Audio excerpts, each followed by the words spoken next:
నమస్తే అందరికీ, మన మోనో కిచెన్కి స్వాగతం. ఈరోజు వీడియోలో మసాలా టీని ఎలా చేయాలో చూసిద్దాం. స్టవ్ వెలిగించి గిన్నె పెట్టుకొని ఇక్కడ చూపిస్తున్న గ్లాస్ తోటి సేమ్ క్వాంటిటీ అంటే 2 గ్లాసుల పాలు 2 గ్లాసుల నీళ్ళు పోసుకొని కొంచెం సేపు పాలు కాగనివ్వాలండి.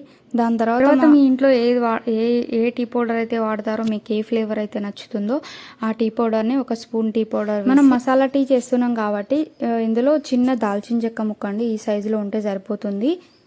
తర్వాత ఒక 3 ఇలాచీల్ని తీసుకొని వాటిని రోల్లో వేసి చిన్నగా దంచేసి అవి కూడా వేసుకోవాలి. ఒక చిన్న అల్లం ముక్క తీసుకొని దాన్ని కూడా కచ్చపచ్చగా దంచేసి వేసేసుకోవాలి. దాని తర్వాత మీకు నచ్చితే చిన్న లవంగం ముగ్గల్ని కూడా వేసుకోవచ్చండి, ఎందుకంటే ఇది ఘాట్ ఎక్కువ ఉంటుంది. కొందరికి నచ్చుతుంది, కొందరికి నచ్చదండి. సో మీకు నచ్చితే వేసుకోండి, లేకపోతే లేదు. తర్వాత ఒక స్పూన్ షుగర్ వేసుకోండి, మీ టేస్ట్కి సరిపడా షుగర్ వేసేసి టీ అనేది ఇలా మరగడం స్టార్ట్ అవుతుందండి. టీ టేస్ట్ ఎలా వస్తుందంటే ఇప్పుడు చూస్తున్నారు కదా, 5 to 10 మినిట్స్ వరకు బాగా మరగనివ్వాలండి. అప్పుడే ఆ మసాలాస్ అన్నీ టీకి పట్టేసి మంచి టేస్ట్ వస్తుంది, మంచి స్మెల్ కూడా బాగుంటుంది. ఇంతేనండి, సింపుల్ ప్రాసెస్. మసాలా టీ అనేది రెడీ అయిపోతుంది. మీకు నచ్చితే బిస్కెట్స్తో కానీ లేకుంటే బ్రెడ్తో కానీ ప్లెయిన్ టీ కూడా చాలా బాగుంటుందండి. ఒకసారి